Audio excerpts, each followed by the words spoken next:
For years, Corey Haim hinted at the appalling treatment he suffered as a vulnerable child star, leading many to suspect Charlie Sheen was the culprit. However, following Haim's tragic and untimely passing, a flood of new information suggested the reality was far more sinister and complex than the public ever realized. Corey Haim remains the definitive cautionary tale of the child actor who failed to navigate the transition to adult stardom, while addiction ultimately claimed his life. The origins of his downfall are rooted in a series of disturbing and sinister events that occurred behind the scenes. Growing up in Canada, Corey's mother, Judy, was deeply concerned by her son's crippling lack of confidence and his painfully introverted nature. Ironically, she decided that the best way to cure a shy teenager was to thrust him directly into the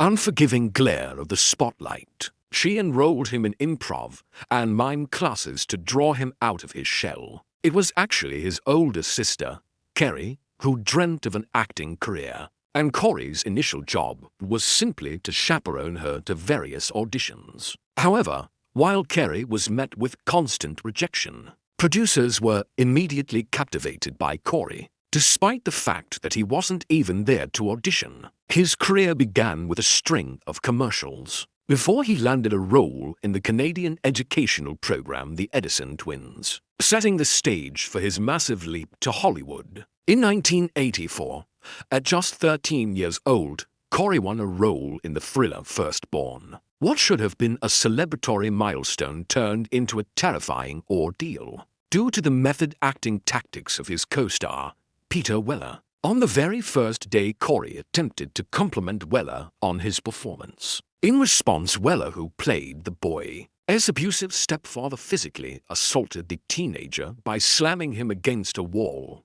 and demanding he never speak to him again on set. Corey never truly recovered from the psychological blow of that encounter. His emotional state was further fractured by his parents' 1980 divorce at a crew party. He was reduced to tears after seeing his parents dancing with new partners rather than each other. Despite his private pain, Corey's professional ascent was rapid. After a lead role in 1985 as Silver Bullet and a Young Artist Award for his work with Liza Minnelli, he secured the titular role in the 1986 film Lucas. Years later, his close friend and fellow 80s icon Corey Feldman alleged that Haim was molested by co-star Charlie Sheen during the production of Lucas. While Sheen denied the claims, he found an unexpected supporter in Corey's sister, Kerry, who insisted that Sheen was far too preoccupied with her to be bothering her younger brother.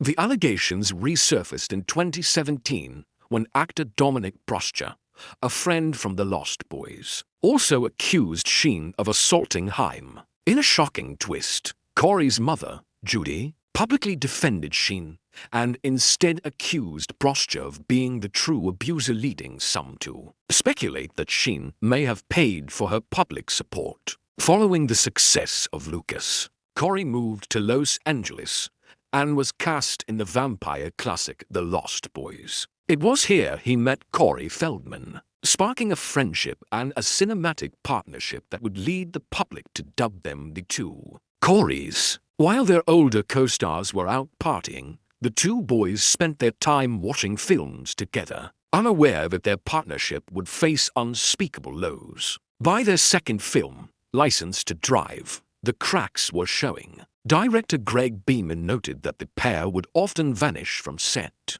Though they remained professional enough to show up for work on time, the reality was far darker.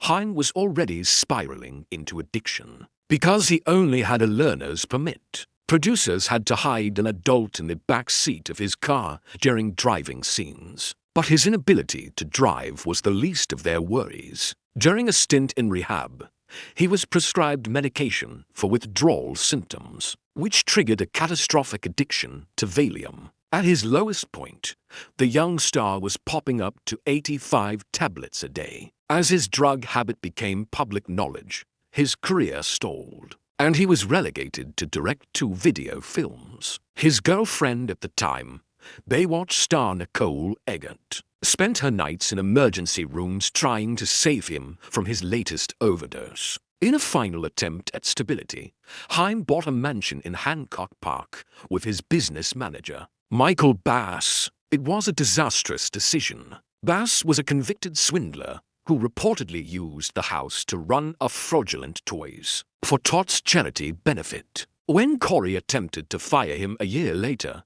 Bass refused to leave, leading to an altercation where Corey fired a BB gun at his manager. Corey was arrested and spent time behind bars until Feldman bailed him out for $250. This turbulent era concluded with Corey Feldman defending Michael Jackson against legal allegations. In gratitude, Jackson invited both Haim and Feldman to spend time at his Neverland Ranch. Imagine visiting the most famous amusement park in the world as a personal guest of the king of pop, only to find yourself begging for enough change to buy a single slice of pizza. Just a few years later, for Corey Haim, his first trip to the Neverland Ranch was supposed to be a brush with greatness, but it instead marked the beginning of a long, painful slide into obscurity. Over the following years, Haim and his longtime partner in fame, Corey Feldman, found themselves trapped in a cycle of rubbish. Straight-to-video films that did nothing to salvage their dwindling reputations.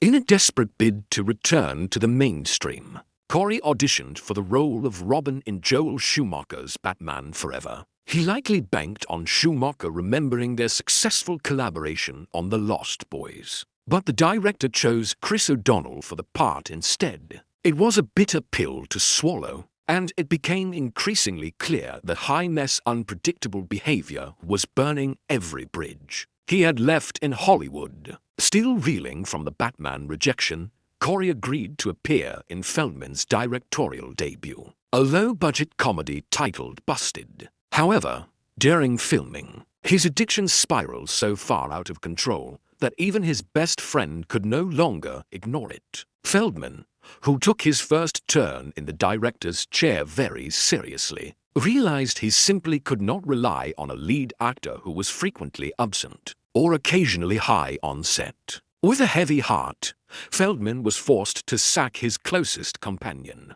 In 1996, a simple failure to tick a box on an insurance form for the film Paradise Bar led to total financial ruin. When asked about pre-existing medical conditions, Haim hesitated. He knew addiction was on the list, but he left the box blank. When the producers eventually realized they had an active user on their set, they scrutinized the paperwork and unleashed the lawyers. Hoping for a fresh start, Corey returned to his native Canada to film Without Malice in a remote corner of Saskatchewan. But a change of scenery did nothing to fix the man. He reportedly spent every night until closing time at the tiny town as only bar and exhibited increasingly bizarre behavior on set. He would frequently halt production just to phone home and make sure his dog was still alive. By 2001, the humiliation was complete when True Hollywood Story broadcast his fall from grace to the world. The special featured a local pawnbroker who recounted the heartbreaking sight of the former teen idol begging for just $3 so he could buy a slice of pizza. There were brief flashes of hope, such as a paid appearance in the 2003 film Dickie Roberts, former child star, which featured a parade of real-life actors who had failed to maintain their fame. In 2006, after VH1 ranked him as the 8th greatest teen star of all time, Haim pitched a reality show, The Two Coreys. The premise involved Haim moving in with Feldman and his wife to try and relaunch his career. But when audiences tuned in, they didn't see the heartthrob they remembered. His addictions had physically altered his appearance beyond recognition. Far from a light-hearted comeback, the series became a platform for raw, painful trauma. In one harrowing episode, Corey opened up about being inappropriately touched at the age of 14 by a man who was actually a friend of Feldman's. Most shocking of all was the revelation that Feldman had known about the situation. For 2 years before the show even began, in the wake of this startling disclosure, the fragile camaraderie between the two actors shattered. The two Corey's partnership was placed on a permanent hiatus. And although Haim's raw honesty on the show earned him a Canadian Gemini Award, the accolade did nothing to alleviate his dire financial situation. Pushed to the absolute brink, he resorted to the most desperate of measures, attempting to sell tufts of his own hair and even one of his teeth to fans, just to scrape together enough cash to survive. He pinned his final hopes on the news that a sequel to The Lost Boys was entering production. As one of the original cast members, Haim assumed he would be a natural choice for a leading role. But the reality was devastating. The producers informed him there was no significant part for him at all. They eventually offered a minor cameo, but when Corey arrived on set visibly impaired, they were forced to send him home. This rejection seemed to serve as a final wake-up call. Against all expectations, Haim resolved to get clean and actually became a prolific actor once more. By the time the third Lost Boys film was in development, he ironically found himself too busy to participate, having booked roles in Shark City, Crank, High Voltage, and American Sunset. He began demanding clean sets to avoid temptation, and for a brief window, it appeared he had finally turned a corner. However, in early 2010, Corey fell ill with what appeared to be severe flu-like symptoms. A doctor visited his home and concluded there was no cause for alarm, but the recovery never came. A few days later, as he tried to get out of bed, he collapsed. His mother found him unconscious and immediately summoned paramedics, but it was too late. In the early hours of the following morning, 38-year-old Corey Haim was pronounced dead. While the public immediately assumed an accidental overdose, especially after it was discovered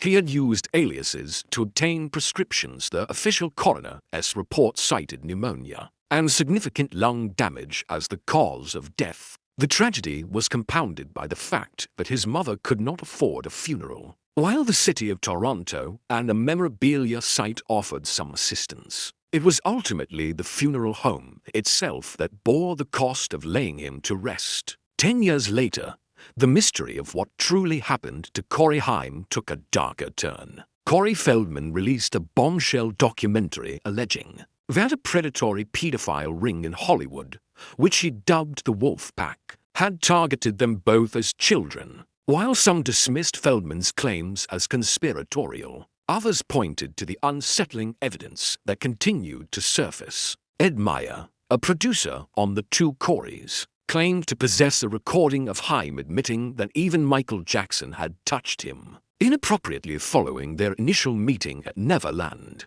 Feldman, who has since ceased defending the late pop star, remains convinced that Hollywood is desperate to sweep their story under the carpet. Perhaps he is right. In the year of Haim's death, the Academy Awards conspicuously omitted his name from the in memoriam segment. It was a final, cold snub to a man who had given his childhood to the industry, only to be forgotten before he was even cold.